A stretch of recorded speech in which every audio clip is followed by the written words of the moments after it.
Rồi, không biết mình có biết chỉnh hay không, nhưng tương đối bây giờ nhìn nó màn hình nó ok lại rồi. Còn hồi nãy thì màn hình giống như là nó bị chóa nắng, không có thấy gì hết ha. Giờ mình kiếm chỗ mình setup cái máy của mình ha.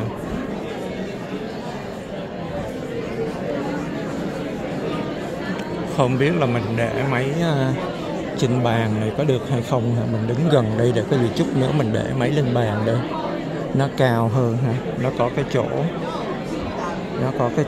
để mà mình hello sir, mình đến đây để cái gì mình để máy mình để đây chứ chút nữa cần thì mình chỉ cho tăng cái độ cao lên.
Rồi tạm thời là mình đã đến đây ha, thì ở đây là có những cái người mang dàn máy lớn lên, thì mình không biết mình có muốn đứng lên trên cái bục đó để mình quay với người ta hay không.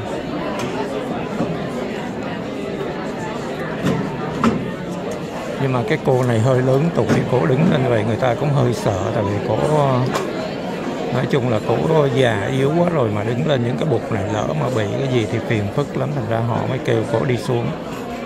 Chứ trên tinh thần thì thật sự là nếu mà không có máy lớn trên đó thì có thể làm truyền thông thì có thể là mình đứng lên được. Mình cũng đang tính chút nữa mình sẽ gần hồ, mình cũng đứng chung với nhóm của họ.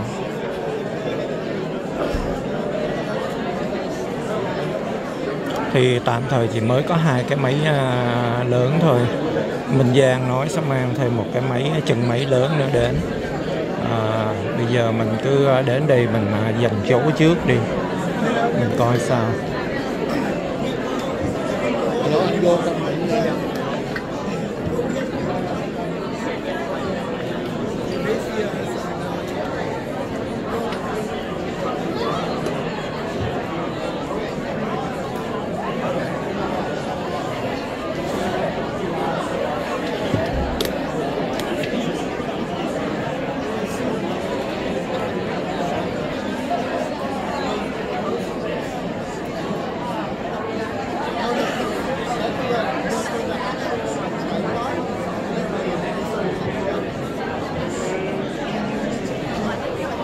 Nhưng mà ít nhất là không có David Minh trong cái sự kiện này ha. Còn lần đầu tiên mà ghé đến ở chỗ iTango thì có David Minh ha các bạn.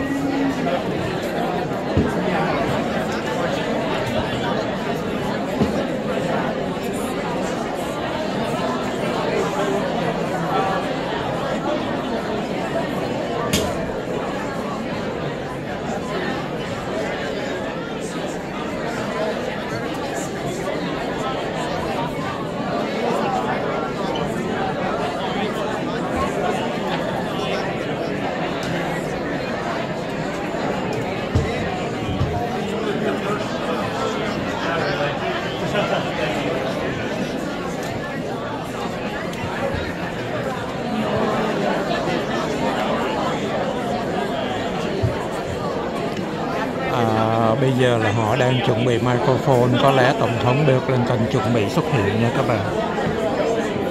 Bây giờ là mình đứng, mình chuẩn bị giành dân chiếm đất, mình chiếm cái chỗ này ha. Tại vì giống như nãy mình nói cái cô kia, tại vì là cổ là quá lớn tuổi rồi, mà cổ đứng trên đây lỡ mà xô đẩy cổ lay hoay cổ té là phiền, thành ra người ta phải mời cổ xuống.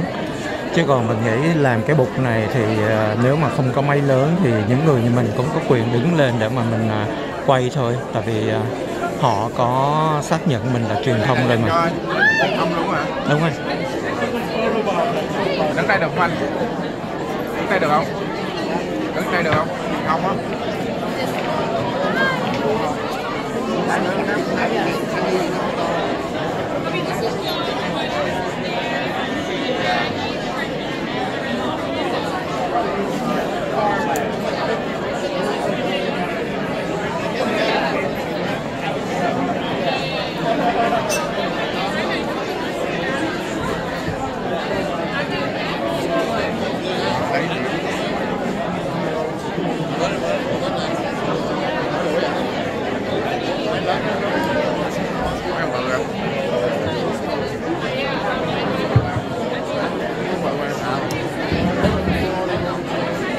Con ha.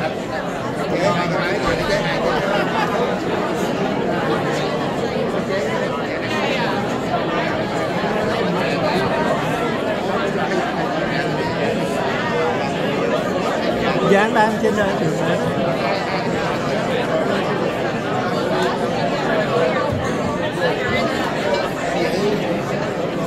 Bây giờ phỏng vấn là anh phải làm chờ đợi đi. Rồi anh sự kiện hôm nay thế nào? Sự kiện một cặp tù tổng thống Bill Clinton đến ủng hộ cho ứng cử viên Đại Đức Trần. Thì thưa anh Vũ và kính thưa quý vị, giống như nãy anh Vũ có nói và anh Đoàn Trọng có nói, nhưng mà cho phép phải nói thêm. Khải không nghĩ là cựu tổng thống Bill Clinton là người duy nhất cuối cùng. Khải nghĩ những người tiếp tục từ giờ cho đến ngày 5 tháng 11 mà sẽ đến để vận động cho luật sư Derek Trần. Còn có thể có những người như là cựu chủ tịch Hạ viện Nancy Pelosi, cựu ngoại trưởng Hillary Clinton, hoặc là cựu tổng thống Obama, phu nhân tổng thống Michelle Obama, chưa kể là ông đương kim tổng thống Joe Biden, kể cả cái ứng cử viên tổng thống Kamala Harris, không có loại trừ cái khả năng đó thưa anh. Thưa anh thì vấn đề ở nãy anh hỏi chúng tôi mới đặt lại câu hỏi anh trong thời điểm này, tại sao một số người Việt lại vẫn đẩy chay ông Derek Trần và vẫn ủng hộ cho bà BCCU? Cái bọn đó là bọn Việt giang tay sai thôi anh, nó ăn cơm chúa múa tối ngày.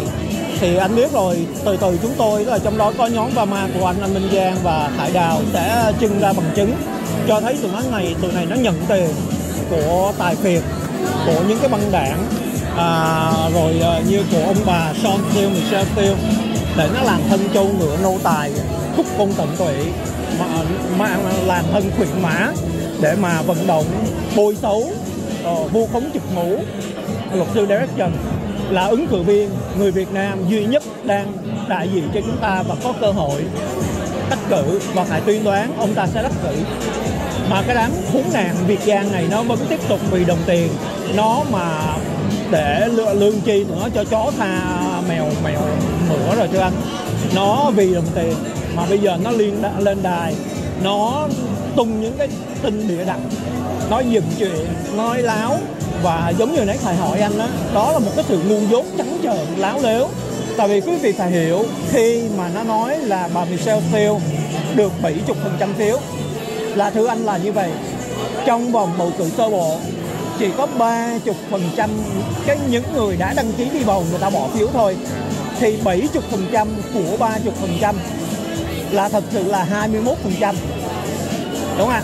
Còn nếu mà trong cái mà lần bầu cử chính thức này đó, nếu mà có 70% người đăng ký đi bầu đi bỏ phiếu mà anh được 40%, anh được 50% thì anh sẽ có 35%, đúng không ạ? Anh sẽ có 40 mấy % số phiếu của những người đã ghi danh ứng cử. Có nghĩa là bà Michelle Steele bà chỉ được 20% số phiếu của những người đã ghi danh ứng cử bỏ phiếu cho bà vào cái bầu cử sơ bộ thôi. Thành ra không có thể mà nó lập lờ, nó nhập nhằng thưa anh, nó mị dân. Nó nói là bà Michelle Steele trong cái vòng sơ bộ được 70% phiếu là nó nói láo. Thưa anh, vừa rồi đầu tuần thì sự kiện ông Andrew Đỗ nhận tội và tham nhũng liên quan đến gói Covid đến 10 triệu đô và có thể có cái mức án tối đa là 5 năm tù á, thì sự kiện này có ảnh hưởng nhiều đến bà Michelle Steele không anh? Chắc chắn như vậy thưa anh, tại vì Khải nghĩ trong vòng 1-2 tuần tới, nếu mà Khải là họ, Khải sẽ tung thêm một trái bom tấn nữa, mà chắc chắn lại là có bằng chứng, có cơ sở để cột bà Michelle Steele vô. Anh nhớ đảng Dân Chủ bây giờ họ đã đưa ra những cái mẫu quảng cáo, họ phát tán trên mạng xã hội một cách chính thức nha, dùng tiền quỹ tranh cử, họ gọi bà Michelle Steele là đồng lõa, đồng bọn của Andrew. Mà Khải bảo đảm với anh chuyện đó là thật sự là như vậy. Rồi cảm ơn anh. Dạ vâng. Anh tác nghiệp chứ. Cảm ơn. Hey, how you doing? Hey, congratulations, we're gonna do it, we're gonna make it.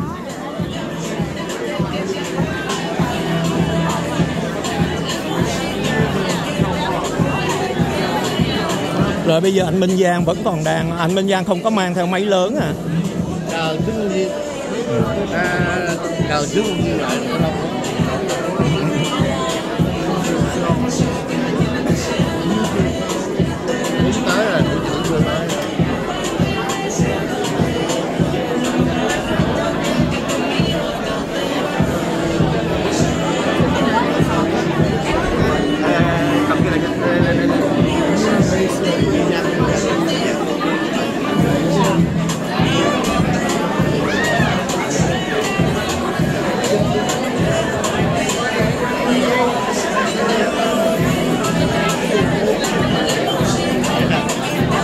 Cái của mình lớn, cái của ông không. I'm very sorry.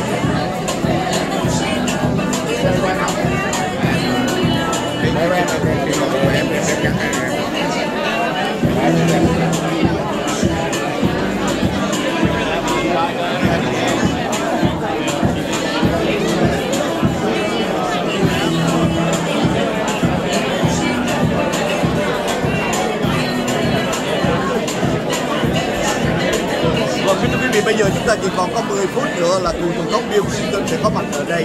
Và một trong những người khách hôm nay của chúng tôi, kính thưa quý vị, đó là một trong những người sinh lớn lên ở tại Hàn Quốc và đến du học tại Hoa Kỳ gần cả 10 năm nay. Yeah, a little bit about yourself. By a car. It's a director of a company located in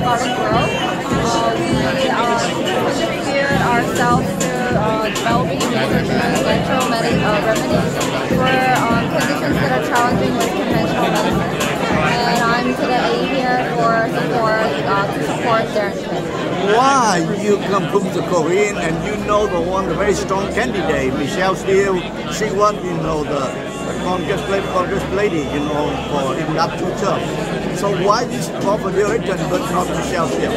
I also support our Vietnamese community as well because our company also serves for Vietnamese community, and I believe that Derek Smith is will be a great congressman for to represent the Vietnamese community. So how long you knew meet the director?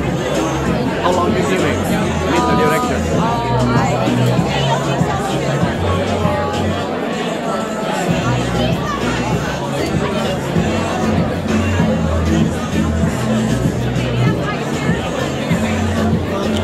Mình thấy có cô Mỹ Linh của VNA cũng đến nha. Thì cô Mỹ Linh cũng đến trễ. Bây giờ là mình cái này ký giả đời chồng đang phỏng vấn một cô học sinh Nam Hàn qua đi du học mà cũng ủng hộ cho luật sư Derek Trần. Và bây giờ có lẽ là Tổng thống Donald Trump chuẩn bị ra. Bây giờ mình sẽ chuẩn bị mình đặt máy ở đây, nhưng mà mình sẽ livestream bằng cái phone nhỏ của mình ha.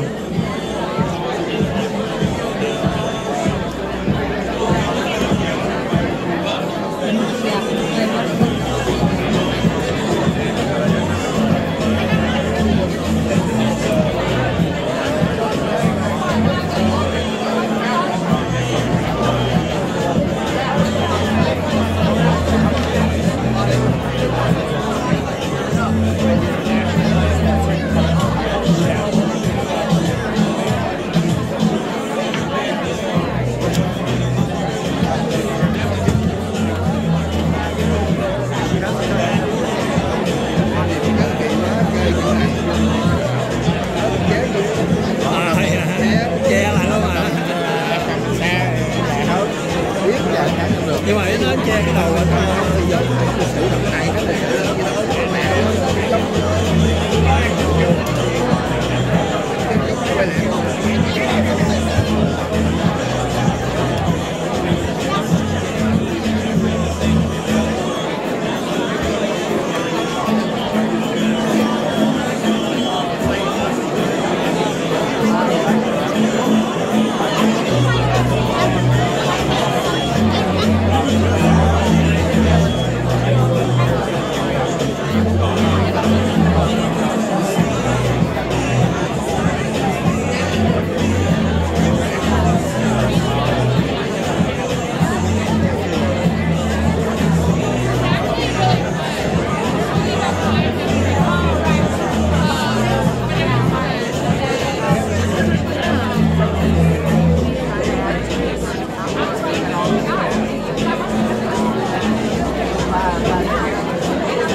coi như là ủng hộ viên mang cả gia đình con cái đến nha các bạn, mấy em bé mang đến.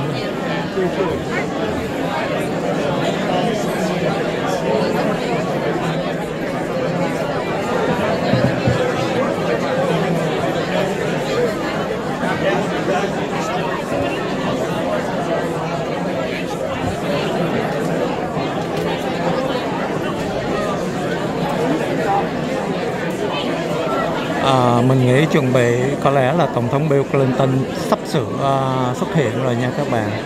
Mình thấy là không khí có vẻ khẩn trương, mấy anh quay phim bắt đầu mang kiểm tra hệ thống âm thanh.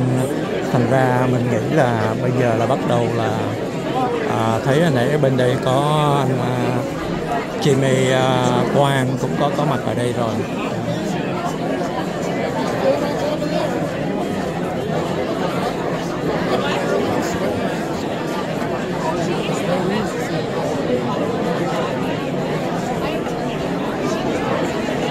Các bạn thấy dễ thương không? Gia đình bốn bố con, 2 cô bé và 1 cậu bé là đã đưa đến, và mấy bé mặc dù là còn rất thấp bé nhưng mà đang cố gắng là len lỏi lên trên. Camera hồi xưa cũng là vậy thôi ha.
Mình nghĩ chuẩn bị đây là đến giai đoạn chót rồi nha các bạn, chuẩn bị thấy mắt mắt ra rồi nha.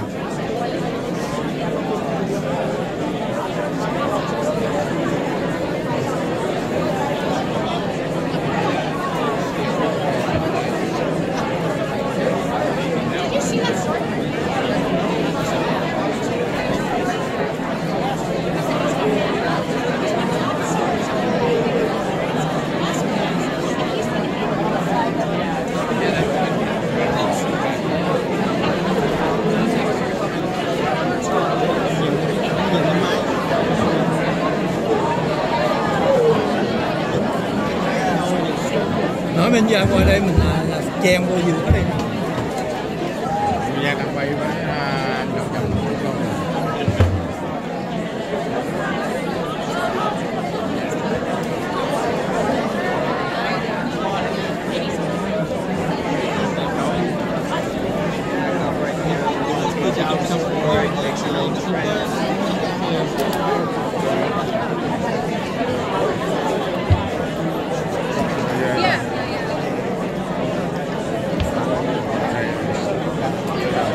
Ở đang hàng để mình dạy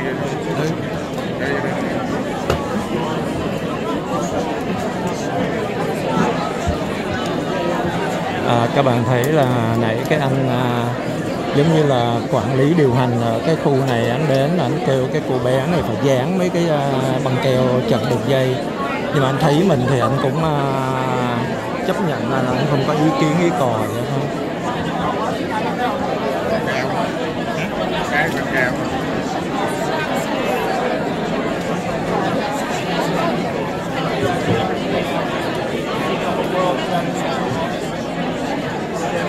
Anh cái nào chỉ biết là cái không khí ngày hôm nay thấy như thế nào? Nãy giờ thì họ chắc cũng chuyên nghiệp rồi, ra họ phải cho mình chờ đúng không anh? Càng chờ càng nôn nao, càng là xôn xao nôn nóng.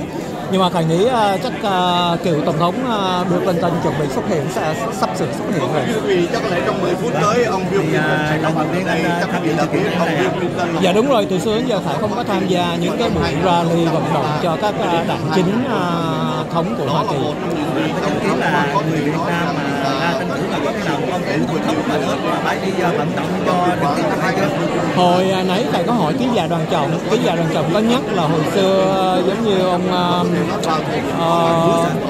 ông Trần Thái Văn có được một vài người, không được ông Bush đâu, mấy cái người mà như ông Giuliani rồi này kia đó. Nhưng mà Khải nghĩ hồi xưa ông Trần Thái Văn là trong vai trò cũng là Việt Giang Tây Sai, cũng là nô tài thôi, thì băng đảng thì họ đến nó khác. Còn đây là rõ ràng anh thấy là luật sư Derek Trần từ cái ngày đầu cách đây 1 tháng mà mình tham dự, anh nhớ là có ông Adam Schiff là tương lai cũng có thể trở thành thượng nghị sĩ đại diện cho California, cũng đến vận động cho luật sư Derek Trần. Và mấy hôm trước là cũng có thể là chủ tịch hạ viện tương lai là ông Hakeem Jeffries cũng có đến. Và hôm nay thì có cựu tổng thống Bill Clinton, mà nãy Khải có trả lời cho kênh Vũ Việt Di Chú thì Khải nghĩ là trong tương lai chắc chắn sẽ còn một số những nhân vật khác còn cộm cán tương đương, kể cả không loại trừ khả năng là phó tổng thống Kamala Harris cũng có thể ghé đến để vận động cho luật sư Derek Trần. Vâng, và không khác vào ngày hôm nay chúng tôi thấy rằng hình như là người bản xứ đông hơn người Việt hơn. Dạ đúng rồi anh, đây là chính thống là đảng Dân Chủ, mà lý do quý vị thấy là nó không quá đông mà mấy ngàn người là tại vì đây là một cái là phải đặt chỗ trước và mình phải xin đăng ký ghi danh, xin chỗ, và người ta phải cũng như người ta phải chuẩn thuận đúng không ạ mới đến tham dự. Cũng như anh em mình làm truyền thông là cũng phải báo trước mà người ta đồng ý, mà người ta biết mình là ai mới đến làm, chứ không phải là cứ quần chúng là kêu gọi. Có những cái chỗ anh thấy ông kêu gọi đến cho ăn miễn phí mà cuối cùng cũng không có được bao nhiêu người. Còn trường hợp này không phải là tại vì tổng thống Clinton đến mà ít người như vậy, mà Khải nghĩ họ chỉ giới hạn một số người thôi. Vâng, có góc độ truyền thông. Dạ. Như vậy thì cuộc anh thấy cái khí thế mà vận động của mình như là nó đang đẩy lên rất là cao. Dạ vâng thưa anh, giống như những người mà địch thủ của luật sư Derek Trần là nô tài cho bà Michelle Steele đó, họ có lên trên những cái đài TV Việt Nam, họ nói là trong vòng bầu cử sơ bộ thì bà Michelle Steele là có được 70% số phiếu, ông Derek Trần chỉ có được 15% thôi. Thì Khải có trả lời cho anh Vũ và giải thích cái đó là họ đang là lấp liếm lương lẹo. Tại vì thứ nhất là bầu cử sơ bộ là khi đó luật sư Derek Trần chưa phải là ứng cử viên chính thức của đảng Dân Chủ mà phải cạnh tranh đấu với rất là nhiều người. Và khi đó thì là cái số phiếu của bà Michelle Steele là 70% của 30% những người đã bỏ phiếu. Trong khi cái số mà người đăng ký có quyền bỏ phiếu 100% thì tính ra bà chỉ được có 20% cử tri đã ghi danh bỏ phiếu cho bà thôi. Còn nếu mà hôm nay mà thống kê anh biết rồi, nếu mà luật sư Derek Trần mà ra ứng cử ngày hôm nay có số phiếu có thể được 50% số phiếu của những người đã ghi danh, có nghĩa là gấp đôi cái số phiếu mà bà Michelle Steele đã được trong cái vòng sơ bộ rồi. Nếu nói như là bà Michelle Steele là 70% mà chắc chắn thì người ta đâu cần phân cận.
Nhưng mà quý vị nhớ sau đó Tổng thống Donald Trump, cựu Tổng thống Donald Trump có đến quận Cam vận động mà không hề nhắc tên bà Michelle Steele, không hề kêu gọi bỏ phiếu cho bà Michelle Steele, trong khi ông Donald Trump đã kêu gọi bỏ phiếu cho Hùng Cao, đại tá Hùng Cao, đứng bên cạnh đại tá Hùng Cao, đã để cho đại tá Hùng Cao phát biểu trong những cái buổi vận động tranh cử của ông ta, cho thầy thấy là Tổng thống Donald Trump không hề ủng hộ bà Michelle Steele. Mà nếu vậy thì trong tương lai họ không còn ai nữa sáng giá hơn để có thể vận động cho bà Michelle Steele. Trong khi đó bên phía Derek Trần, sau khi cựu Tổng thống Bill Clinton đến, thầy nghĩ còn có thể rất nhiều người khác sẽ đến nữa. Vâng, bây giờ chỉ còn một tuần nữa thì anh dự đoán là ai đến nữa? Có thể là thầy nói không loại trừ Tổng thống Joe Biden, Phó Tổng thống Kamala Harris, còn không thì chắc chắn những người như Nancy Pelosi, Adam Schiff. Adam Schiff cũng là một người rất là có tên tuổi mà đang là thắng thế, đang được dẫn đầu trong cái cuộc tranh cử này và trở thành thượng nghị sĩ. Đó là chưa kể những người như là cựu ngoại trưởng Hillary Clinton, Michelle Obama sẽ tiếp tục trở lại nữa. Dạ. Vâng, ở phía bên đảng Cộng hòa thì ở đây đưa ra cái chiêu vận động là hãy bỏ phiếu cho ông Trump và bỏ phiếu cho bà Michelle, anh nghĩ thế nào? Khải đã nói rồi, ông Trump không những không vận động, không ủng hộ cho bà Michelle Steele, mà những người như Khải hiểu là ông ghét bà Michelle Steele. Giống như anh nhớ DeSantis gì không?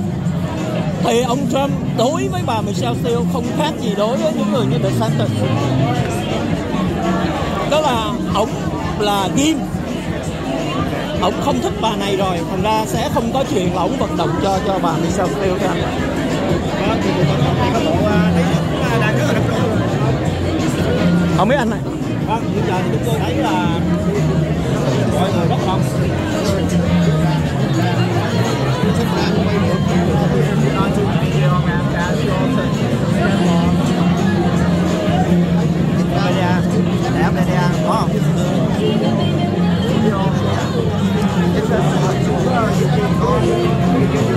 Nó biết tôi mà.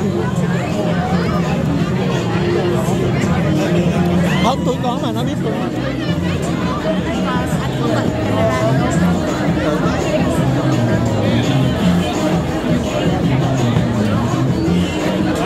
Bây giờ đang rất là nóng là quý vị. Có lẽ là một lát chúng ta đi vào bên trong rồi. Có lẽ là mình đi vào bên trong để mình làm.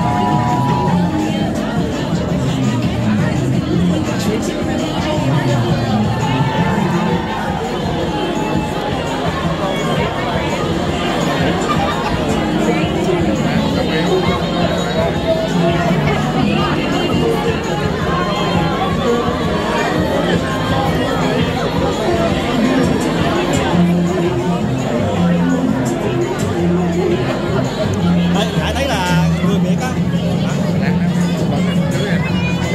bể cho anh muốn bể coi được không? Anh muốn thầy bể giùm không? Đó là một đâu hả? Go up there. Nó đâu, đứng đây thôi. Đứng đó thấy không? Bể mày thấy không? Can he see? How to lift him up. Mấy giờ dùng? Vinh Lan. 9 giờ. Thấy không khí ngày hôm nay như thế nào? Hôm nay sôi động anh. Và chúng ta thấy nhiều các bạn xuống đây để mà đông không có người xem. Và Vũ đi vào đây check-in khó khăn không? Bình thường vì em đăng ký rồi, em đăng ký bên nhà truyền thông rồi, dễ dàng thôi. Anh sao? Anh có danh sách sẵn vào đúng không? Vâng. Thì tại sao thấy người Việt ngày hôm nay đến tham dự ít vậy? Em thấy cái đây là dòng chính về chính trị, cho nên những người truyền thông, những người dân người ta quan tâm lắm, người ta đăng ký, nhưng mà cái mức độ cũng có giới hạn nên là chỉ những người nào đăng ký trước thì là được thôi. Vâng. Thì đây là một vụ tổng thống lần đầu tiên đến để mà vận động cho cái người Việt của mình. Thì cái điều này nó làm cho một điều hãnh diện cho người Việt đó thấy là họ cảm thấy là Đây là một lần đầu tiên mà một vụ tổng thống đến cổ động cho một ứng cử viên gốc Việt, và chúng ta thấy là cái sự kiện này quá quan trọng và cho thấy đảng Dân Chủ ủng hộ ứng cử viên này đến gần 100% á. thì đây là một điều rất là đặc biệt ha. Đúng rồi. Và người Việt mà tranh cử cái lần này thì nghĩ là cái khả năng thắng của Derek Trần như thế nào? Em nghĩ ở thời điểm này nếu mà ông Lê Đức Trần ra mà bỏ phiếu hôm nay rồi em nghĩ là 100%. Đây một người rất là quen thuộc là một người rất là quen thuộc. Bạn hai, không phải. I am Mayor Susan Sani. Welcome to Boyd Park. Hãy dịch luôn nha. Bây giờ, không bây giờ tôi tính chạy ra tôi lấy cái pin tôi comeback này. Get reelected in November, along with endorsed candidates Lamia Hoke and Carlos Franco, so that we can continue the work that we've been doing. We got into OCPA and we have a Climate Action Commission because we have an all-Dem council. We're focused on housing because we have an all-Dem council. We have a strong DEI initiative because we have an all-Dem council. Get Michelle Steele out of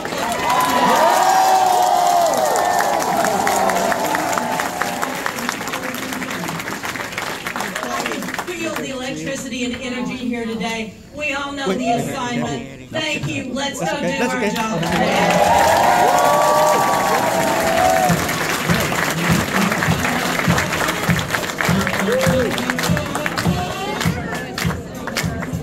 Good morning. My name's Justin, and I'm a 35-year member of the Carpenters Union. Where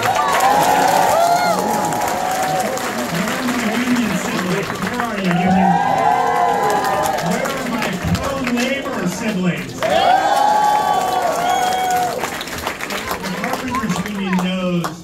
And most of the labor union knows that electing pro-worker candidates are the way that we improve America. That's how we move our country forward.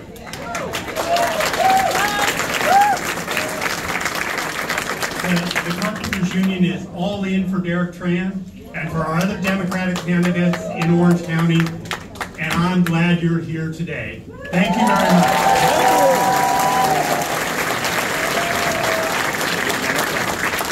Good morning, Orange County. How are we feeling? Ready to go?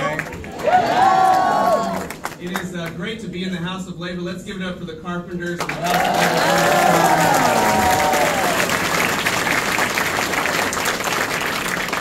My name is Rusty Hicks, and I'm the chair of the California Democratic Party. I had the opportunity and the honor of representing 10 million California Democrats.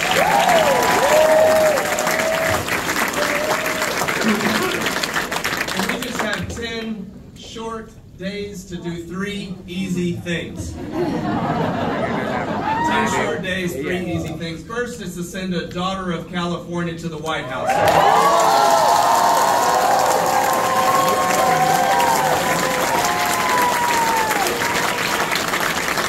The second is we're going to retake the House of Representatives and to elect speakers.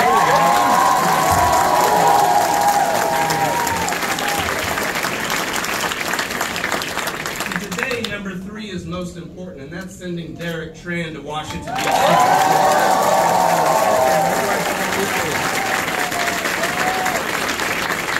So we're here to be inspired and be uplifted, but really we're here to get ready to do the work. Am I right? We're going to knock on those doors, right? Those phone calls. We're going to send those text messages. We're going to talk to anybody and everybody who has had the misfortune of meeting you about voting in this important election. Because as our Vice President says, when we fight, let's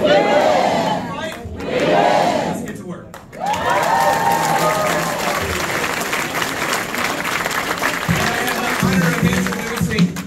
Incredible leaders, one leader who represents this community and is fighting for us in Sacramento, and that's Assemblymember Avelano Valencia. Let's give him a big hand.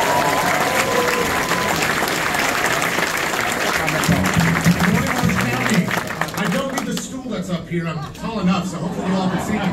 I'd also like to introduce a colleague of mine who is the next Congress member out of the LA area, Assemblymember Laura Friedman.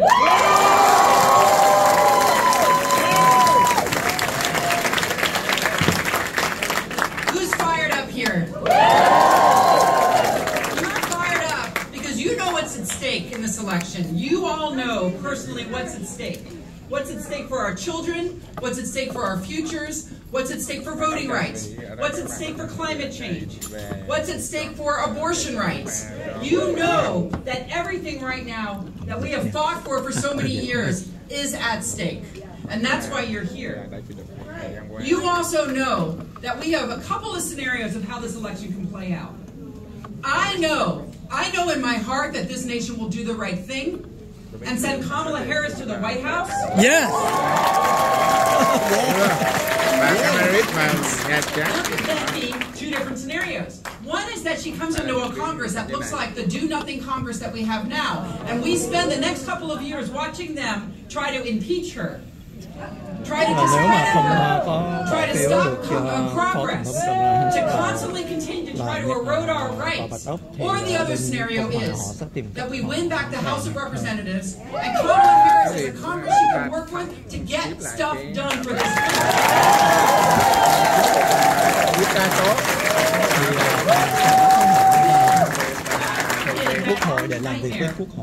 slithers his way back into the White House, and then we have got to make sure that we have a Democratic House of Representatives. We have got to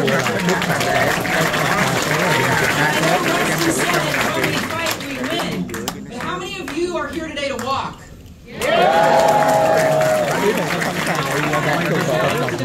Democratic headquarters. I partnered with them to rent. I rented a bus today and brought down, I think, about 50 people to walk. Where's my bus crowd? Are you here yet? Yeah. Oh, yeah. Hey, bus crowd. So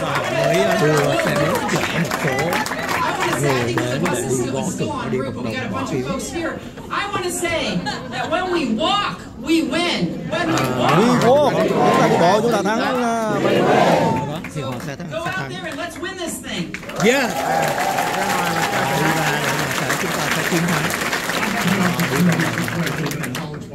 College ball myself. So when I'm in competitive environments like this, I think about it's game time.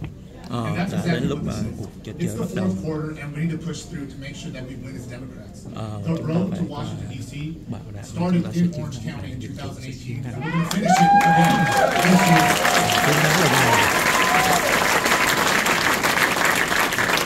Without further ado, let's tie up our cleats, let's make sure that we make the plays needed, and let's win this thing. Let's go.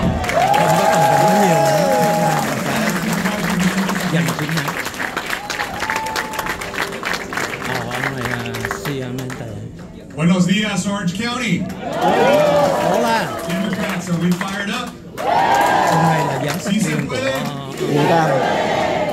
I am Vicente Sarmiento, Orange County Supervisor for the 2nd District. So I am only the 3rd Latino in the history of the board in Orange County to serve as a county supervisor. And I am here to make sure that we send the first Democratic Vietnamese American to Congress. So I just want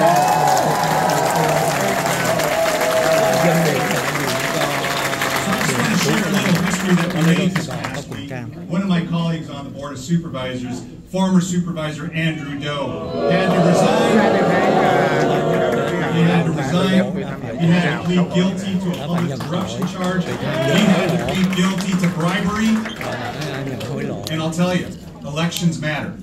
Elections matter because I wasn't there, and Supervisor Foley, who's also my fellow Democrat on there, if she wasn't there, he would have still been sitting in that chair. But I want to tell you who facilitated all those contracts, because this is what happened. There were millions of dollars that came in from the federal government for COVID relief, and they were intended for poor seniors, Vietnamese seniors who couldn't leave their homes and needed meals during that time. They diverted those $10 million to themselves, to enrich their families, to enrich their associates, and it never got there to the intended purpose. So, you know who facilitated that? Michelle Steele. Yes! Michelle Steele not only is a person who's a product of taking corporate money, special interest money, she's just a bad person, and we know ethics matter on this. And I know with Derek in Congress, that's not going to happen, right? So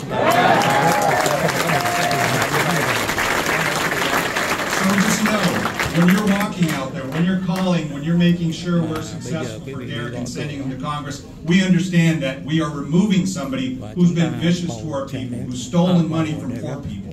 She's helped enable that to happen. So I know Derek has high ethics, he has high morals, he comes from a working class family, and we know our party represents working families, right? And so look, I'm just fortunate to know that you're behind somebody who's really somebody with integrity. I'm proud to have endorsed Derek way before the primary, and I'm glad that many of you did as well.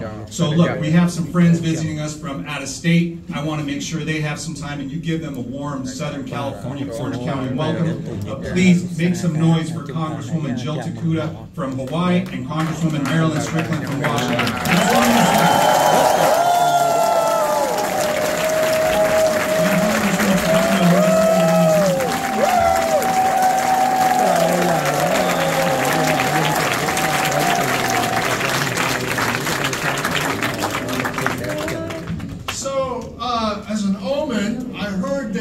Dodger Freddie Freeman at the bottom of the 10 hits a grand slam after the Dodgers were down 1, and the Dodgers win. Yes. So I'm going to tell you, because it's the beginning of the blue wave. Yep.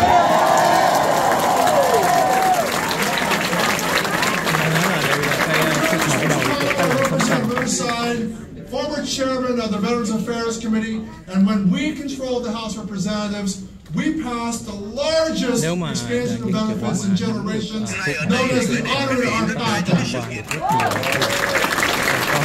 Since 2022, 1.2 million veterans under the PACT Act have had their claims approved.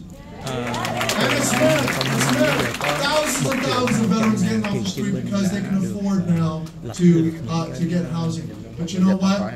This has been a Congress that has been one of the least productive Congresses in history. That's why we need Derek Tran to take this seat from Michelle Stewart.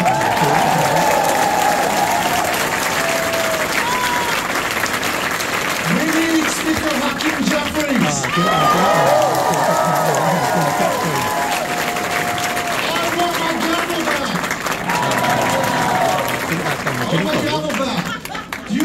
Do you know that prior to 2022, it was illegal for any Veterans Health Administration employee, any VA healthcare employee, to counsel a woman veteran about her reproductive choices.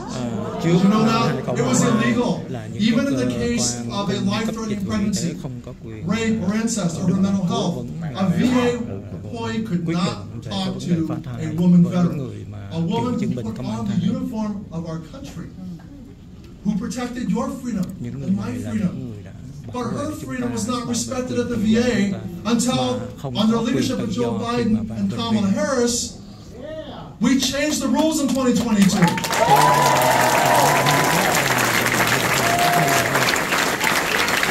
we have Michelle Steele saying, oh, after she signed up on all these bills to make a total ban, she supports a total ban, she's now backtracking and saying, well, I support the exceptions.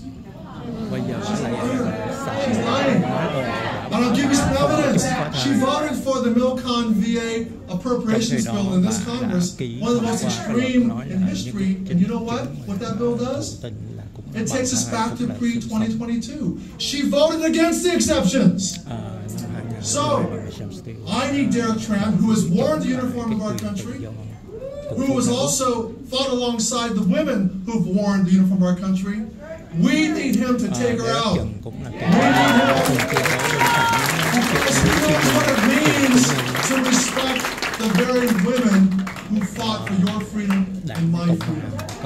So, when we fight, when we vote, and who are going to support Derek Tran for Congress?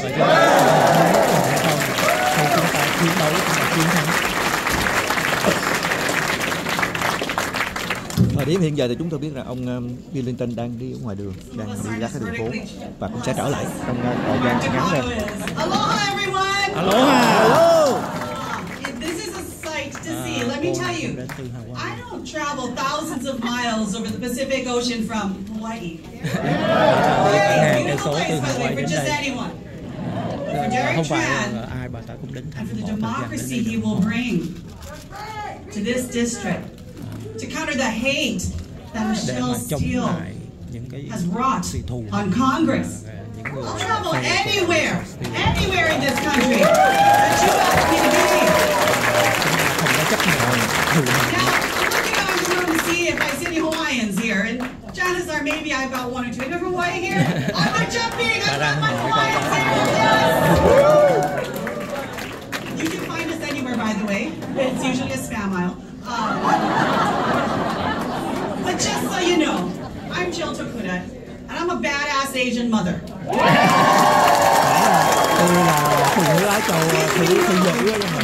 Badass Asian moms. You might be one, you might have one, you've all probably met one at some point in time. And I will tell you this, there is nothing, like every other mother in the room, there's nothing we will not do. For our kids. For a better future for them. For everything, our hopes and our dreams that we poured into them. And let's be really, really clear here. We are all gathered today. You've been standing for a long, long time in this room, and you're ready to go out there and walk and hit doors and talk to people. We would not do this if it wasn't about protecting our kids. Because that's the big difference between them and us. They're about power. And as you heard from Mark, about wielding power against those most vulnerable and, quite frankly, just everyday people. We're fighting because we want to protect our kids' future. We want to protect the rights of labor, your ability to organize and fight for a fair wage,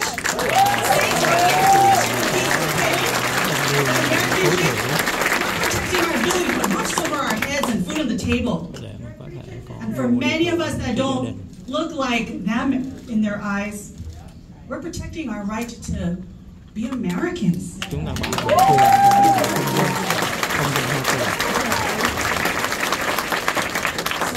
Like so many of you, I'll walk on any street that you ask for. I will knock on every door. I have to pick up the phone, I will text. We've got 11 days, people. 11 days to save the soul of this country. It starts with Derek Tran getting sworn in as a member of Congress with the rest of us. We are going to do it.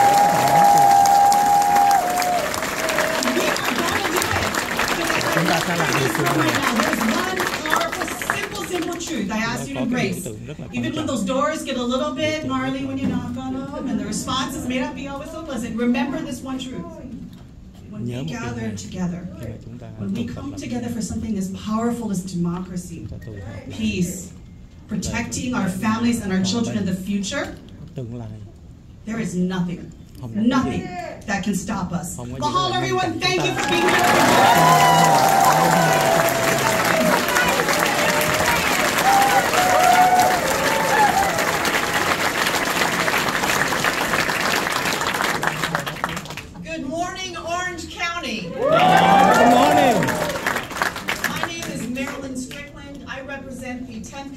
District of Washington State. I was the first Korean American woman elected to Congress as a Democrat.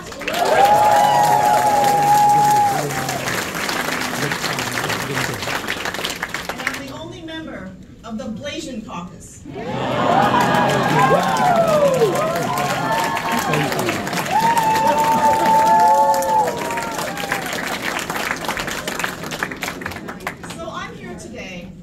On behalf of my friend Derek Tran, who I met when he was first deciding whether or not to run for Congress. And after meeting him, I knew that he has what it takes to serve this country and serve this community. We are standing today in the House of Labor because we care about workers' rights. And we care about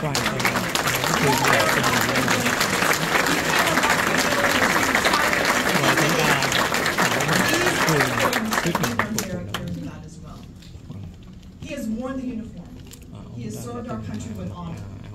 And his opponent is running racist ads calling him a communist. Same time. We are not going to let this prevail because you are here today putting in the work. I was just in Georgia for the past 4 days campaigning for Vice President Harris.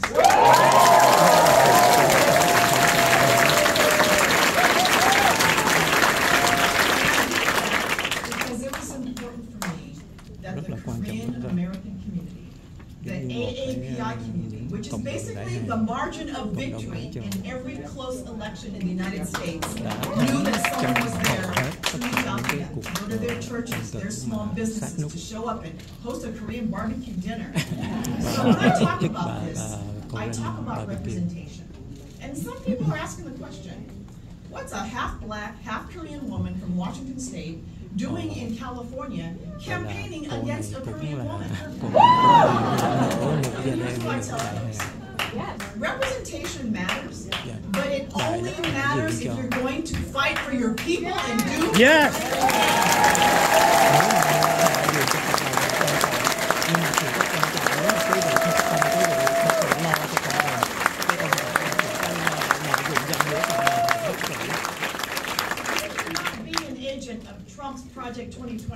không thể làm nô tài tay sai của ông Trump.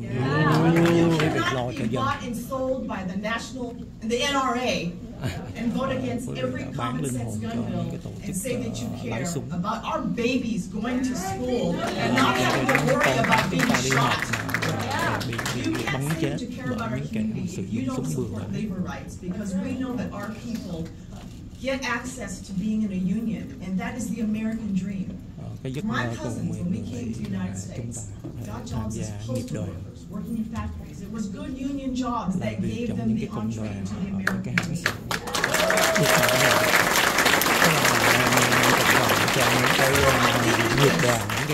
Derek Tran is a person who I want to serve with in Congress. Not only does the OC need him, not only does the 45th Congressional District of California need him, this nation needs him again. He is going to answer the call of duty. So I'm asking you all to answer the call of duty for the next 11 days. I see a shirt here that says, yes, she can. So I want you all to do a call and response with me. When I say yes, you say yes. Yes. Yes. Yes. We. Tran. All right. Thank you. Không khí rất là dữ dội nha quý vị.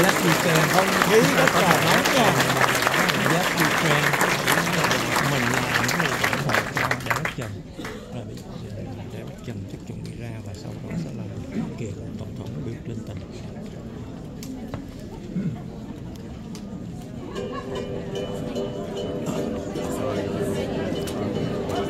Vâng, anh Khải thấy là khí thế là có nhiều người ứng cử viên của nhiều vị trí khác nhau hả? Không phải là ứng cử viên nữa mà thậm chí là dân biểu luôn. Dạ vâng, đúng. Những người đang là dân biểu Hạ viện, họ đã lên, họ cổ vũ, họ trình bày lý do tại sao mà chúng ta họ ủng hộ cho Derek Trần, và họ cũng lên án bà Michelle Steel là công cụ cho Tổng thống Trump, phục vụ đảng, phục vụ tài phiệt, phục vụ NRA là những người và những hãng mà sản xuất vũ khí bắn súng, nhưng không có quan tâm đến là có thể gây ra những cái tình trạng anh biết rồi, xả súng bừa bãi, giết chết học sinh hàng loạt đó. Và bây giờ thì như là cái khí thế nó lên rất là cao, bởi vì có nhiều người mà trong chính trị gia chuyên nghiệp mà họ đến rồi vận động ngày hôm nay thưa anh. Dạ đúng thưa anh, mà anh thấy rõ ràng đó, bây giờ thầy nói bên Michelle Steel giờ có ai? Michelle Steel dùng Nam Quan bây giờ là một cái thành gọi là đúng nghĩa là phố rách đá ôm, những thằng là bụt bợm, chân cháo, những thằng vô liêm sỉ, vô đạo đức, vô giáo dục như vậy, vô văn hóa như vậy, lên YouTube DM mọi người, đáng tuổi cha chú nó mà nó DM người ta.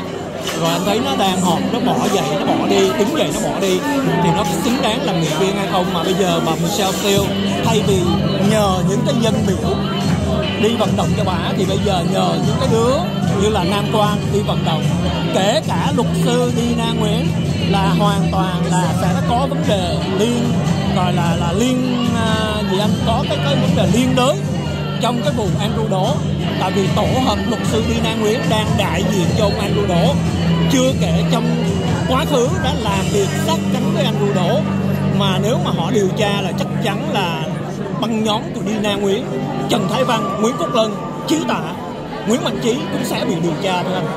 Vâng, và cách vận động của họ mình thấy rất là lạ khi mà họ sử dụng những người như là Trương Quốc Huy, rồi trước đó là Trần Nhật Phong, rồi ngay cả Sơn đi, rồi trong cái staff của họ, và những cái người như vậy thì nó vận động thấy rất là lạ. Thưa anh, bây giờ đã mọi người đã thấy rõ ràng là những gì mà mình nói bao nhiêu lâu nay là sự thật. Tụi này là chửi cộng kiếm cơm, chửi cộng bằng mồm, lợi dụng cờ vàng, có nghĩa là hoàn toàn không chống cộng, cũng như là nó chỉ là lợi dụng nó dựa hơi tổng thống Trump để nó bán hàng lợn thôi. Bằng chứng trong thời gian tổng thống Trump bị truy tố, anh có thấy tụi nó lên, tụi nó tung hô tổng thống Trump, tụi nó làm chương trình nhắc đến tên tổng thống Trump hay không? Tụi nó biến mất, tụi nó lo bán hàng, tụi nó mở tiệm, tụi nó khều bà Hằng, tụi nó đu trend những cái chuyện mà như là chửi lộn với phụ nữ để nó kiếm tiền kiếm view. Nó không còn biết tổng thống Trump là ai, cho đến khi tổng thống Trump là như là bục khởi trở lại, bắt đầu là trở thành ứng cử viên chính thức, thì anh thấy tụi nó bây giờ lại quay lại, tụi nó tung hô. Thành ra Khải đã nói tổng thống Trump biết tổng cái tụi này là tụi cơ hội chủ nghĩa, hoàn toàn không phải là thật sự là một người hâm mộ ông ta. Thành ra đó là lý do anh thấy là ông ta có thể mời một số người này người kia tham dự phát biểu, mà anh thấy hoàn toàn tụi này nó vắng bóng trong những cái cuộc mà vận động của tổng thống Trump thưa anh. Kể cả bà Michelle Steele, không bao giờ tổng thống Trump nhắc tên bà Michelle Steele thưa anh. Vâng, và cái cuộc vận động lần này đó thì ở phía bên bà Michelle Steele là đang sử dụng những cái người và thậm chí là họ nhắm vào ông Donald Trump để mà họ chửi với ông Donald Trump nữa. Chúng ta thấy là thậm chí là có một cái trẻ họ lên và họ ngồi chung với một cái người phụ nữ đó, thì thậm chí là nói với cha mẹ đâu họ biết dạy đâu mới cần để mà đi theo dân chủ thưa anh. Thưa anh đã nói rồi, nếu mà chửi khốn mà chửi giọng như vậy thì ai cũng có quyền chửi cha mẹ người khác hết á. Nhưng mà anh nói có cơ sở hay không, nói có lý lẽ hay không, nói có thuyết phục, đương nhiên anh biết rồi, cái ý kiến, cái quan điểm nó là chủ quan mà, ai cũng có quyền đưa ra quan điểm ý kiến hết á. Nhưng mà thời gian, đúng không, lịch sử và công luận sẽ cho anh câu trả lời là cái quan điểm, cái ý kiến của anh nó có hợp lý hay không, nó có chính đáng hay không, nó có đúng đắn hay không, nó có xác thực hay không, nó có giá trị hay không. Thì Khải có thể nói thẳng, quý vị đối chiếu lại tất cả những cái gì mà hồi xưa á Khải bị coi như là chửi bới tụi nó đó, là hoàn toàn chỉ là những cái lời tố cáo thôi, hoàn toàn là sự thật. Trong khi những cái đám này bây giờ đó là chỉ toàn là những cái lời dối trá bịa đặt, tức là giống như nó chỉ là vấn đề vận động thôi chứ không phải là dựa trên lý lẽ, dựa trên sự thật. Vâng, thì cái điều đó thấy là nó rất là lạ khi mà cái cuộc tranh cũng dơ bẩn mà lại nhắm vào người Việt của mình, lại là tấn công một cách không lẽ người ta đối lập với mình, người ta nằm trong một cái trạng thái khác đi thì lại là bị loại trừ thưa anh. Ở đấy Khải đã trả lời cho anh đúng việc ghi chú rồi thưa anh, có nghĩa là tụi này nó tại sao phải cứ liên tục phải dùng cái từ nô tài, là vậy tụi này á là coi như là nó là nhận tiền, nó ăn cơm chúa múa tối ngày, nó nhận tiền, thành ra nó phải là coi như là vận động, mà vì nó không có chính nghĩa, nó không có lý lẽ, thành ra nó chỉ gọi là coi như là đặt điều bịa chuyện, nói xấu thôi. Nói chung là nó bôi bẩn á, tiếng Anh đó là mudslinging á, nó ném bùn, nó bôi bẩn người ta, nó bôi nhỏ, triệt hạ uy tín người ta, character assassination, chứ không phải là như quý vị nhớ mấy năm trước Khải đã tố cáo Andrew Đỗ rồi, Khải đã tố cáo Lê Công Tâm, tố cáo tập đoàn Andrew Đỗ, và đến ngày hôm nay Andrew Đỗ đã bị truy tố, đã nhận tội và trong tương lai sẽ phải đi tù. Đó là chứng minh cho quý vị thấy Khải không có đặt điều bịa chuyện, Khải không có bôi bẩn, Khải không có nói xấu, Khải tố cáo, Khải nói sự thật. Và đây là một điều rất là đặc biệt cho quý vị. Có lẽ là ngày hôm nay đó anh, ở trong đây cái không khí nó rất là náo nhiệt và nhiều người tham dự quá đi, và người ta sử dụng internet có thể nói là bây giờ nó gần như tắc nghẽn luôn rồi. Đó, cho nên cái việc mà livestream có lẽ là chúng tôi cũng sẽ Khải không chết nên là phải tạm dừng lại thôi để mà chúng ta chuyển sang một cái chế độ là quay tại chỗ. Đúng rồi, sau đó thì chúng ta sẽ phát sau. Đúng rồi. Thì cái chú Liêu thì rất là giàu có cho nên là thành ra là sống không thể mạnh được, sống không thể mạnh được, rất là nhỏ, rất là khó. Quý vị có thể là cho biết là âm thanh như thế nào và hình ảnh là làm sao ạ? Nếu mà quý vị nghe âm thanh tốt thì cho bấm số 1 ạ. Còn nếu như mà nó quá mờ, quá yếu thì chúng tôi sẽ làm là dùng ở đây. Mà quý vị nên nhớ đây là cái sự kiện mainstream, tức là người ta tụ họp vào đây là có trường tổng thống Donald Trump, thành ra như anh Minh Giang nói là có người da trắng, có nhiều sắc dân khác, nhưng mà ngược lại chúng tôi cũng được yêu ái là cho đứng này ngay trên khán đài, trên cái chỗ mà để quay phim này là tại vì họ biết cái số phiếu ra để quyết định cái hàng này á, là phiếu của người Việt. Tại vì phiếu người da trắng, phiếu người của những cộng đồng khác nó đã bão hòa rồi, tức là không có thay đổi nhiều. Chỉ có những người như chúng ta mới thật sự có thể đánh động, có thể tác động vào cái cộng đồng Việt Nam chúng ta để có thể thuyết phục được những cái người Việt Nam đang bỏ phiếu cho Tổng thống Trump. Nhưng chúng tôi kêu gọi quý vị cứ việc bỏ phiếu cho Tổng thống Trump, nhưng bắt buộc chúng ta phải dồn phiếu cho luật sư Derek Trump để chúng ta, cộng đồng người Việt chúng ta có người đại diện cho Little Sài Gòn, đại diện cho cộng đồng Việt Nam cho bây giờ và cho đến tương lai. Tại vì nếu mà lần này chúng ta giành được cái ghế này thì chúng ta sẽ giữ được cái ghế này trong tương lai nha anh. Vâng, đó là một điều rất là đặc biệt nha, đó là nhận định của anh Hải Đào, và như vậy là người Việt Nam sẽ quyết định cái cuộc tranh cử rồi thưa anh. Dạ. Như vậy là người Việt Nam sẽ đóng vai trò quyết định của cuộc chắc chắn anh. Bằng chứng là tới bây giờ là tổng thống Bill Clinton đến đây mà anh thấy tại sao là những người lôn côn như mình mang mấy cái phone lên đây mà họ bất kể cho mình đứng nguyên một cái phần trên đây, họ có quyền kêu mình xuống chứ. Không phải họ không biết mình đâu, tại vì cái anh mà điều hành là để anh biết lại mà. Họ cố tình để mình đứng đây, chứ thật sự anh biết anh thấy bao nhiêu người đó chen nhau, có rất nhiều người muốn đứng ở trên đây. Đúng, tại vì phiếu Việt Nam sẽ quyết định cái ai sẽ là đắc cử, thành ra họ không thể coi nhẹ mình được. Anh thấy là rõ ràng có rất nhiều người muốn đứng đây để có nhiều người của những cái chỗ khác họ đến trễ đó, nhưng mà các anh kia không đuổi mình, không phải anh không biết đâu, anh đến anh nhìn mình hết đó, nhưng mà anh để cho mình chiếm một cái góc này là có lý do rồi. Tại vì vai trò của người Việt Nam rất là quan trọng. Tại vì những người như mình, anh biết trực tiếp mình làm cái gì luôn mà, mình có thể vận động, mình trình bày thuyết phục được cử tri gốc Việt phải dồn phiếu cho anh Derek, cho luật sư Derek Trump. Dạ. Rồi hình như là có đây có thêm một người phụ nữ ha. Nhân biểu bà là nhân biểu gì cái nào? Là nhân biểu gì? Vậy hả? Bà nhân biểu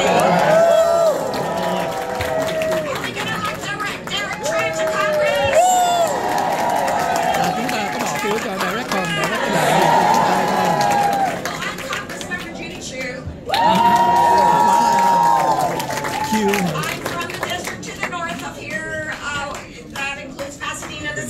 Khu vực phía Bắc ở giữa mình với LA.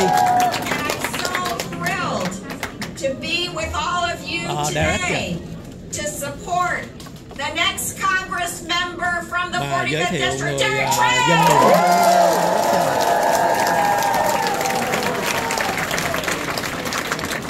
The people of Southern California deserve to have someone in Washington who represents us and our values.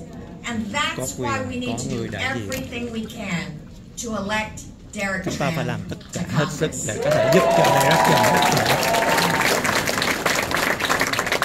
Derek is exactly the right person for this seat. I tell you, I was so impressed when I first met Derek. He is the son of refugee boat people who went through that traumatic flight from Vietnam. He speaks Vietnamese, and when he came of age, he decided to give back to his country and join the military.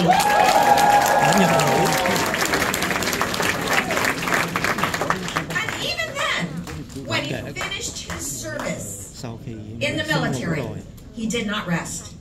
He got his law degree and opened up a practice. And instead of working for the big corporations, he dedicated his practice to fighting for immigrants, workers, survivors of sexual harassment, and consumers.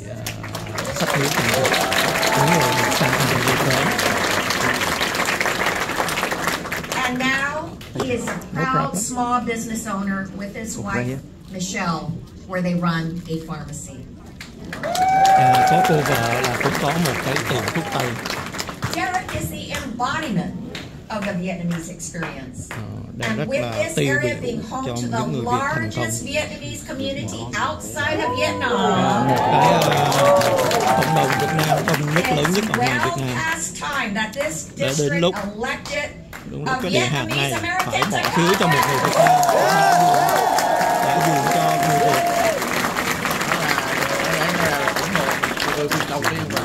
Not only that, Derek will be the true voice of the whole community of Americans in this country. quốc gia Hoa Kỳ. He will help us in what we Democrats are Ông ta phải doing giúp to đỡ boost chúng the ta. economy, lower costs Cải thiện for kinh tế. Americans, provide good paying jobs, and Có thể protect có công women's việc, có reproductive lương rights. cao hơn. He will help us fight for all Americans. Phải bảo vệ tất cả mọi người, đấu tranh cho tất cả mọi người. But Michelle Steele, Nhưng mà Michelle Steele thì sao? Boo!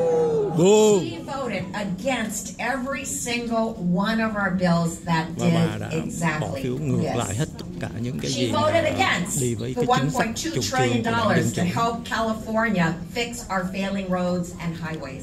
chống lại cái She dự luật voted để mà cải against thiện a hạ tầng cơ sở, $2,000 cap on seniors' prescription drug costs. chống lại trợ cấp tiền thuốc cho người She già. voted for an abortion law so extreme it would even outlaw IVF. Bỏ phiếu chống phá thai, mà chống luôn mà đụng đến These are trứng not đã thụ tinh, American values. đi ngược lại giá trị của người Hoa Kỳ. And she does not represent the values of California's Bà không có 45th đại diện cái district. giá trị của California. She uses fear, Bà dùng cái manipulation, hăm dọa, and hù dirty dọa, tactics những to cái stay thủ in thuật, những cái power. thủ đoạn dơ bẩn để mà chiến thắng, And giành she chiến is thắng. resorting once again Và bà ta to lại tiếp her tục red sử dụng cái scare trò mèo tactics vu to khống chụp lie mũ to voters. You để remember lường what gạt she did in cử tri. 2022 Năm to Jay Chan, 2022 an đã chụp mũi Jay intelligent Chan, U.S. Naval Reserve một sĩ officer. quan She tình báo accused Hải him quân of Hoa being Kỳ, a communist spy. mà giờ đám vu And khống chụp now mũ cho she is ông doing ta that là tàu to cộng. Derek Và Tran. tiếp tục bây giờ lại Isn't làm that cái trò đó outrageous? với tiếp tục vu khống chụp mũ. It Đây is unspeakable, and that không is thể chấp one nhận more được. reason Đó we thêm một lý cannot do nữa. have Chúng ta someone không like thể Michelle tiếp Steele tục để cho bà in Michelle this Steele seat. mà giữ cái chức này nữa. No! We need someone who will vote in our community's Chúng ta cần best những người interest, sẽ bỏ phiếu and để that's mà phục vụ Derek quyền lợi cho chúng Tran. ta. Và người đó He has what it takes to unseat ông Michelle ta Steele. có khả năng để And thay with thế that, bà we can Michelle Steele. end the Republican Congress of chaos, Yes. dysfunction, and Và chúng ta có thể extremism. chấm dứt cái chuyện Red to blue. chuyển Quốc hội, giành Quốc hội về lại cho Đảng Dân Chủ. Man of the hour. Và xin giới thiệu nhân vật chính của ngày hôm nay. Chúng ta, chúng tôi cần các bạn trong 10 ngày cuối cùng này dùng hết tất cả khả năng để kêu gọi thuyết phục từng cử tri đi ra ngoài và kêu gọi họ hãy bỏ phiếu. Và tất cả những cái công sức này sẽ giúp cho Derek vượt qua cái lằn ranh tới đích. Và xin giới thiệu dân biểu tương lai,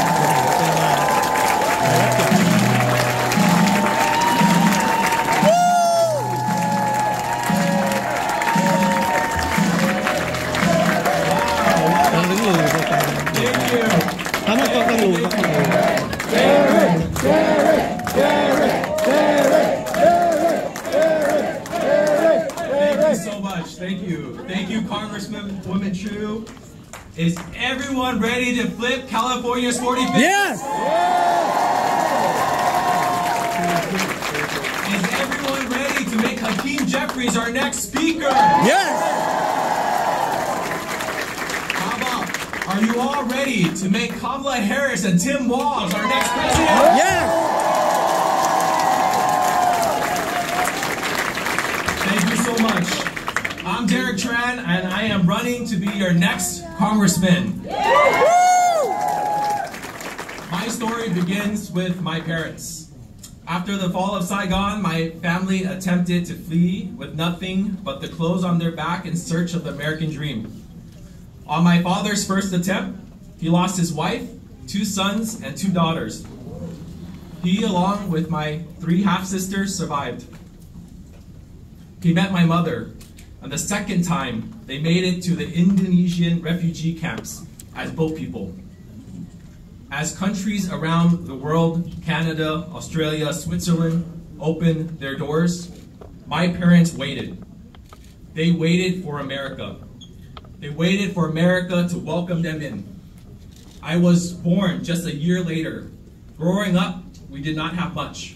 We relied on government assistance.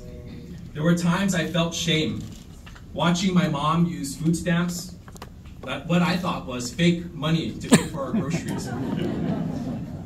But that shame turned into an immense sense of gratitude, knowing that this country was looking out for us, helping lift us up, giving my parents the tools to save to start a small family business where I worked on weekends and nights and summers. And when I turned 18, without telling my friends, without telling my family, I marched into the recruiter's office and I enlisted in the military. Ông ta nói khi mà độ 18 tuổi ông ta giấu gia đình không cho ai biết hết để đăng ký lính, đi lính để trả ơn lại Hoa Kỳ. It inspired me to go into night school to get my degree and eventually my law degree. Ông ta đi học buổi tối để lấy được bằng I made luật my sư. job to take on greedy corporations and protect the works, the rights of workers. Đối đầu với những cái tập đoàn To fight for women tư facing bản, harassment tài in the phiệt, workplace, để women being bảo fired for vệ being công nhân, pregnant. bảo vệ những nạn nhân. I dedicated my life to public service, but Và never ông did đã I dành hết think thời gian that I để would phục be vụ running for cộng public đồng, office. nhưng mà ông ta chưa bao giờ nghĩ I sẽ am ứng cử. running because I couldn't sit on the sidelines anymore. Ông For ta too ứng cử long, vì không thể đứng this ngoài được nữa. district has been represented by MAGA extremists. Yes! Tại vì bao nhiêu lâu nay là cái đám MAGA cực đoan đã khống chế A cái corrupt địa hạt politician này in league with other corrupt và politicians những cái and in the tụ pockets of big sâu dân một corporations. nước tham quan A ưu lại national ban on abortion architect. và lại đi Folks, ra những cái she luật chống signed phá on thai to a national abortion ban twice.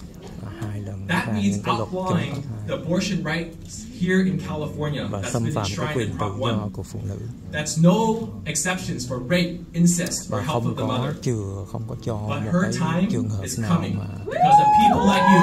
và bây giờ chúng ta sẽ thay đổi là nhờ những người như các bạn. People like you who are showing up to canvass, calling their neighbors, putting up yard signs. No one thought this race was winnable. Well, I kind of did. Just a few months ago, right? But you showed up. You knocked on doors. You talked to voters. You changed the narrative.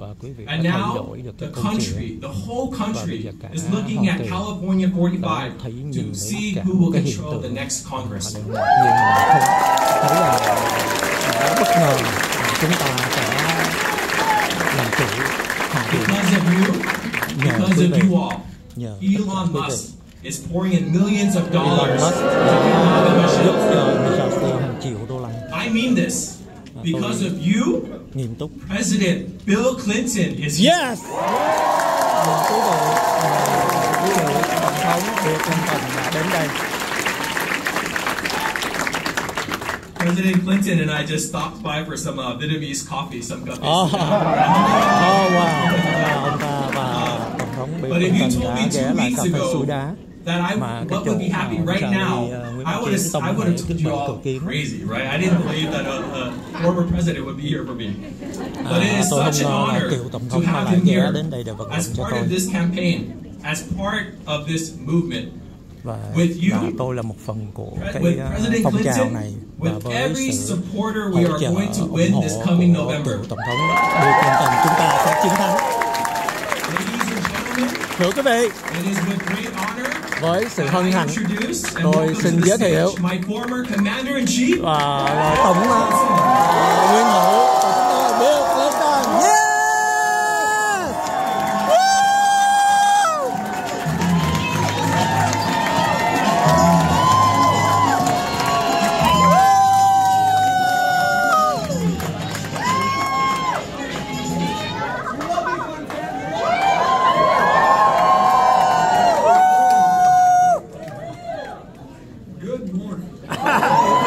First, I want to thank the Carpenters Union Local 714 for having us here.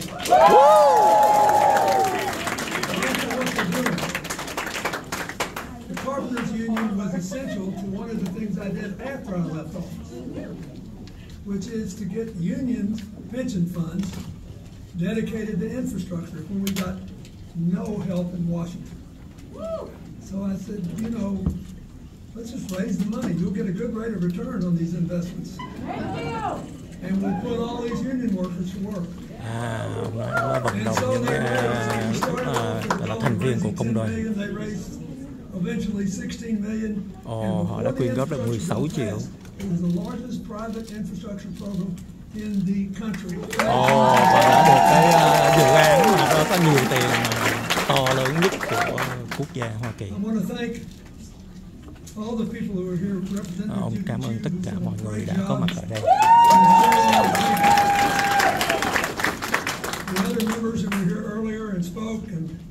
Và những người đã phát biểu trước ông.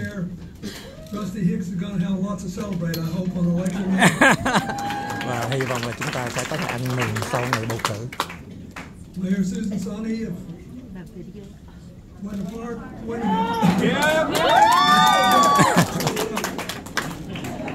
Nó nói tôi phải ngẹn lời. Cảm ơn tất cả mọi người. Đây là tôi rất là cảm động và rất là hãnh diện với những sự ủng hộ giúp đỡ của những cựu chiến binh cuộc chiến Việt Nam.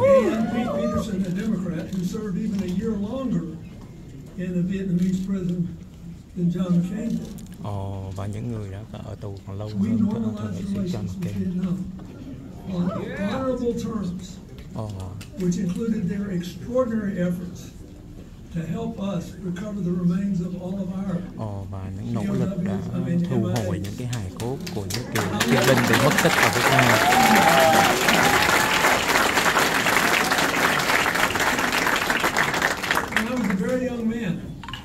Khi tôi còn là một người trai trẻ. Just to see what was going on. Later they tried to say I was trying to give up my American citizenship. Sau này họ vu vạ cho tôi, nói là tôi trúng lính. Tôi đã gặp một người nuôi chủ trại gà qua Nga. Hoping to contact the Vietnamese to ask, to just tell them what happened to my son. Tức là một người chủ trại gà phải qua Nga để tìm những người Việt để hỏi Việt Nam đó, để chính quyền Việt Nam là con của họ ở đâu, tức là những người đã mất tích ở trong cuộc chiến Việt Nam.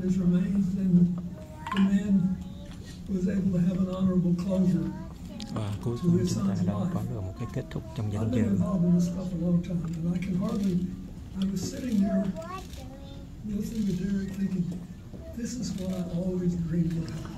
Khi mà tôi nghe Derek nói, đây là cái chuyện tôi luôn luôn mơ có thể làm được cái chuyện này.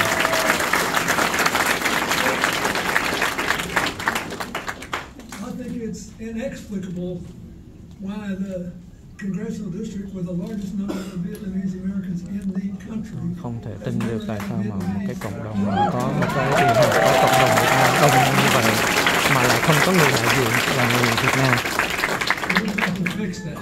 Chúng ta phải thay đổi chuyện này.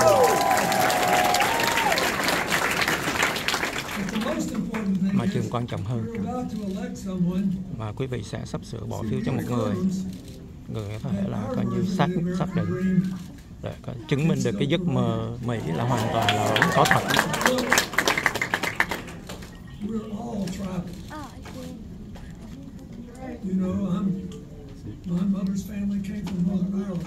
Ông nói chúng ta đều những người là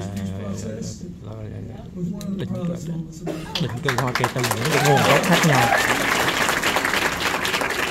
đều là những di dân.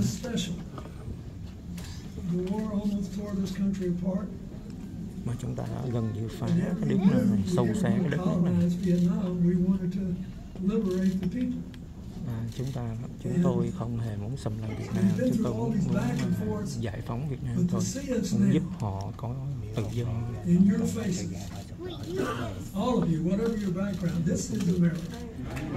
Đây là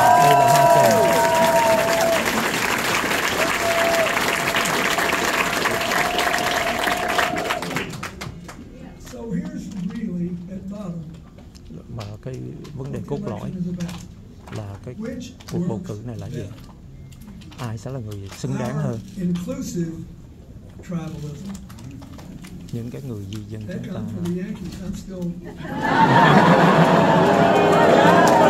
Ông nói là Yankee là cái người Mỹ hồi xưa.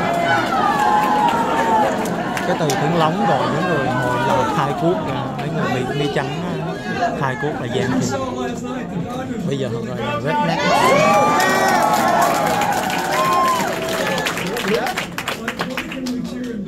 Because we believe the game is on the level.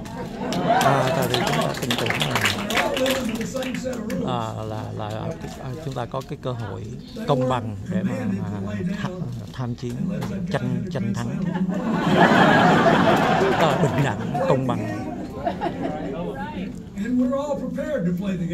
Và tất cả đều chuẩn bị để tranh